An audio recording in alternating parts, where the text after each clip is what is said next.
La palabra dibuk significa espíritu atado en yiddish y designa un concepto judío que expresa una de las posibles situaciones del alma tras la muerte.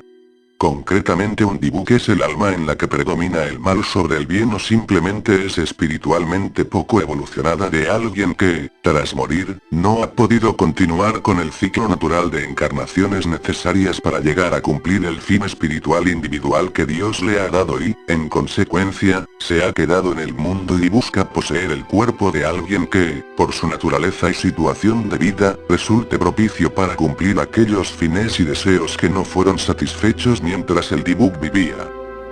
Sea cual sea el caso, todo dibuk ha sufrido el karet. Esto es, la situación de separación que, como consecuencia natural de las malas acciones efectuadas en vida, experimenta un alma con respecto a Dios.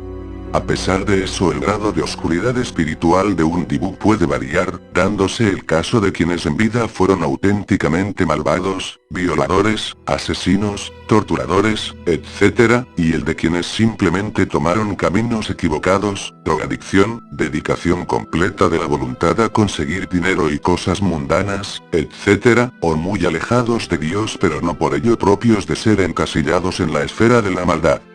Por ello la finalidad principal que un dibuk busca con la posesión puede variar. Siendo, por ejemplo, huir del castigo divino en un caso extremo o el acabar ciertos asuntos pendientes en el caso de un dibuk que, por haber pecado menos, tiene menos que temer. Origen teológico del dibuk. En el Talmud se habla de espíritus desencarnados y de exorcismo, pero sin embargo no se destaca el concepto de la transmigración, reencarnación, necesario para la concepción del dibuk propiamente dicho. Y es que la idea del dibuk aborda el judaísmo con la introducción de la creencia en la reencarnación, hecho este vinculado a la presencia de su raíz conceptual en fuentes griegas, indias, gnósticas, cristianas, del cristianismo primitivo, e islámicas, de la escuela mutazili principalmente, fuentes todas ellas que en alguna u otra forma y medida no estuvieron del todo desvinculadas al misticismo judío que abrazó la teoría de la reencarnación otorgándole, desde luego, un fundamento teológico en el corpus de la revelación judía y de la teología desarrollada en torno a aquel. Puntualmente fue en el siglo VIII, dentro del misticismo desarrollado por ciertos eruditos de las comunidades judías de Europa, cuando y pese a la oposición de muchos teóricos la idea de la reencarnación realmente entró. Ejemplo de la fuerza que obtuvo la vemos en un libro tan clave como el Zohar, S. Shili, en cuyo versículo 186b dice: 99 Siempre que una persona fracasa en su propósito en este mundo, Dios, bendito sea, la arranca de raíz y la vuelve a plantar una y otra vez, repetidamente. Ya en el siglo XII esta idea de la reencarnación pasó a formar parte establecida de la Cábala. Y después, en el siglo XVI, algunas escuelas y sobre todo la del Círculo de Safed, tomaron esta teoría en el marco de la cual el místico Isaac Luria, líder del Círculo de Safed, sentó las bases de la creencia judía en el dibuk, concepto que, junto a los del Gilgul y el Ibur, sería clave para la comprensión teológica de las posibilidades situacionales del alma en su dinámica evolutiva orientada a la consecución del propósito divino. Finalmente los discípulos de Isaac Luria llevaron la idea un paso más allá con la teoría de la posesión efectuada por el dibuk y, más adelante en lo que fueron los inicios del SXX, el folclorista y erudito judío S. Ansky dio un salto a la popularidad del dibuk cuando en 1916 publicó su obra del dibuk, inicialmente escrita en yiddish pero posteriormente traducida a varios idiomas.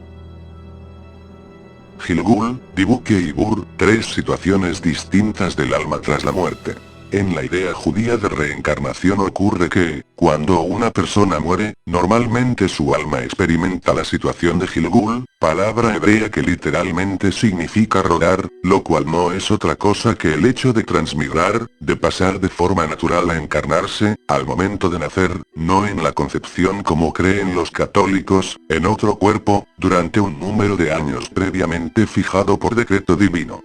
Así el Gilgul es el proceso normal que media entre una vida y otra en el ciclo de reencarnaciones, ciclo que en el judaísmo no es indefinido sino que se detiene cuando el alma ha cumplido el propósito individual que Dios le otorgó.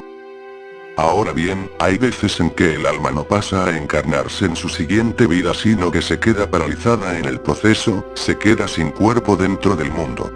Es entonces, y en virtud de que las almas presentan una tendencia natural a buscar estar en un cuerpo, al menos eso es lo que se cree en el marco teológico del Dibuk, cuando puede ocurrir uno de los siguientes casos. El primer caso, y que corresponde a la segunda forma de transmigración, es el del Dibuk. En este caso y como ya se dijo, el alma corresponde a una persona mala o poco evolucionada.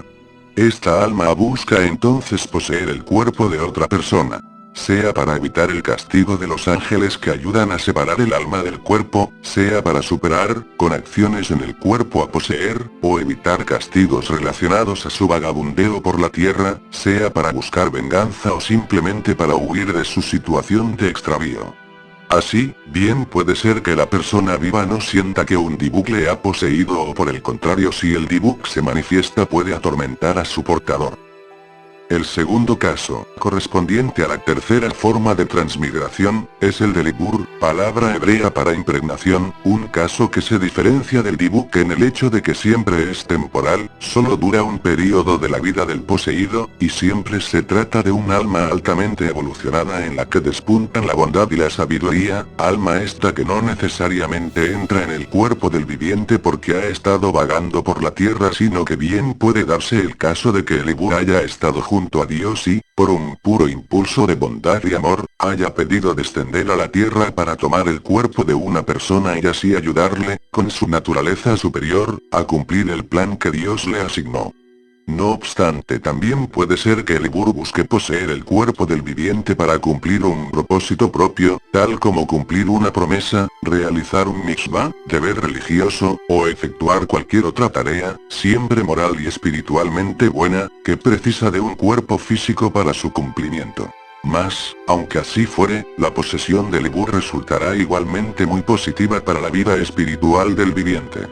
Y es que tal es la luminosidad espiritual del Ibur que, según los cabalistas, puede explicar muchos casos en los que una persona común ha tenido estados místicos o en los que un místico ha sido arrebatado a estados en los que ha oído y o visto cosas sorprendentes, cosas de una naturaleza tan lejana a las cosas usuales que, en virtud de aquello, no pueden ser explicadas por el discurso racional y precisan del lenguaje de la poesía, las paradojas y otros rodeos de la expresión figurativa e indirecta.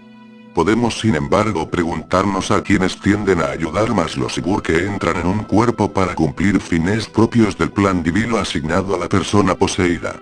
La respuesta es clara. Aquellos que están extraviados en el sendero de la vida, que no encuentran su propósito espiritual, a quienes están atravesando situaciones difíciles que el Ibur ha superado exitosamente cuando estaba vivo. Y claro, a quienes sin estar espiritualmente desorientados se hallan intentando superar algún defecto o problema interno, que el Ibur ya superó, o bien se hallan queriendo conseguir una meta, externa, elevada y difícil.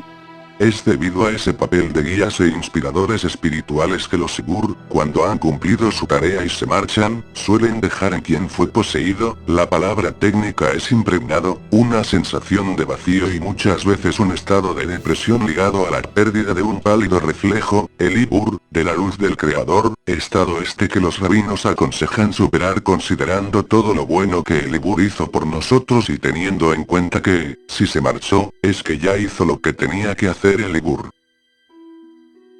Cuando un Dibuk intenta poseer a una persona, el Dibuk busca personas en las que se ha abierto cierta separación entre el cuerpo y el espíritu, y tiene una gran capacidad para detectar dichas personas, ya que es a través de esa separación que el Dibuk puede colarse y efectuar la posesión.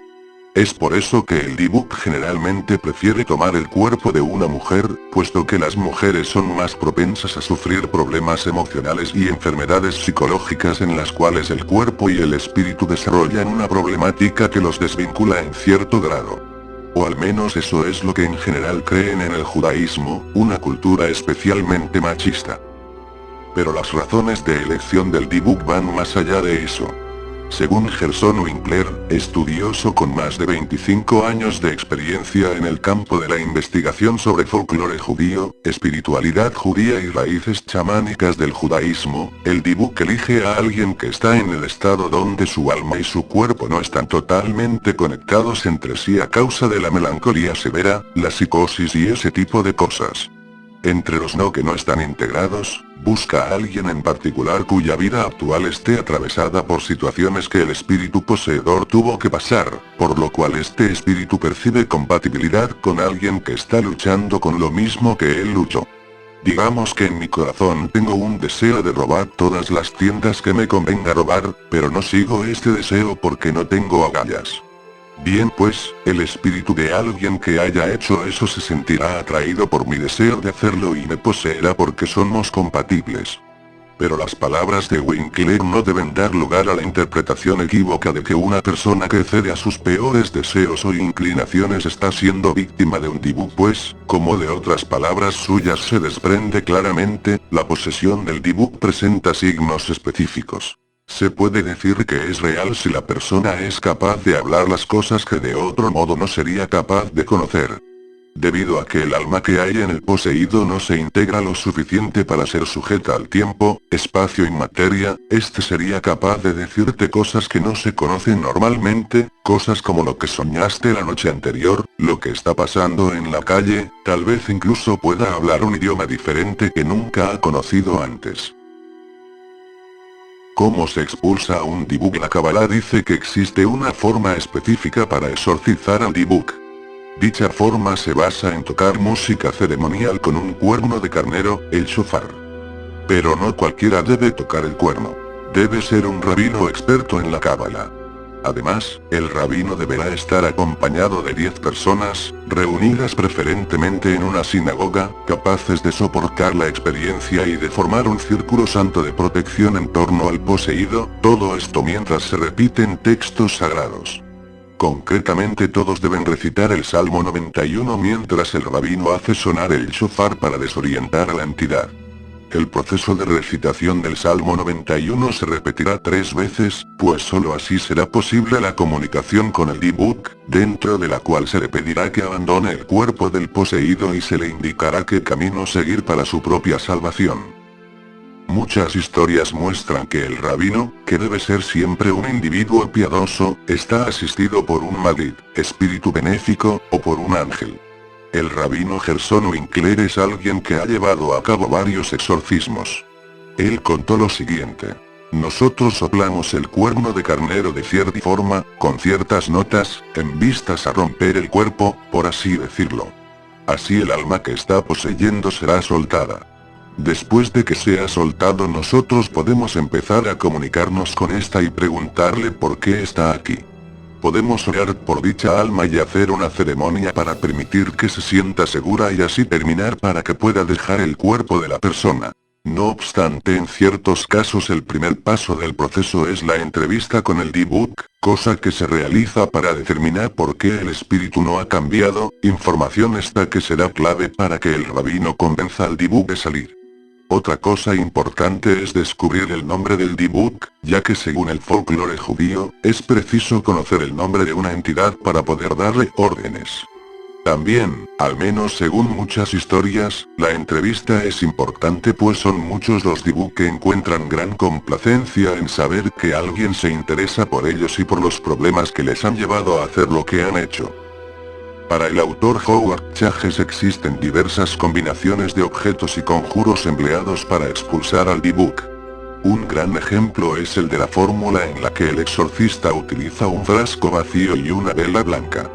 En esa variante, el exorcista recita un conjuro para ordenar, si aún no se conoce el nombre, al Dibuk a decir su nombre, tras lo cual recita un segundo conjuro en el que se ordena al Dibuk que abandone el cuerpo de la persona y llene el frasco. Sorprendentemente y cual si de un videojuego o historia fantástica se tratase, el frasco se iluminará de rojo si el Dibuk cumple la orden.